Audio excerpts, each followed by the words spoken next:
పుట్టినరోజు చెప్తున్నా. ప్రతి ఒక్కరు పుట్టి చనిపోవడం ఖాయం, కానీ నేను ఆలోచించేది నేనున్నా లేకపోయినా తెలుగు జాతి నెంబర్ 1 గా ఉండాలి.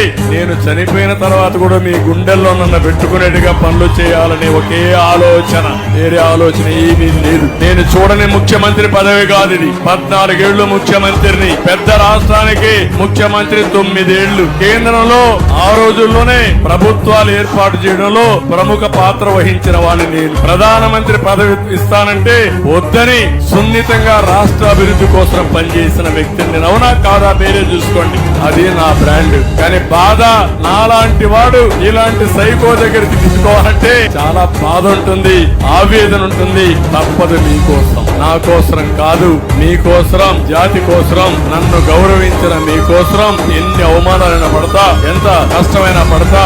మళ్ళీ తెలంగాణను బాగు చేశా, అది వేరే రాష్ట్రం అయింది.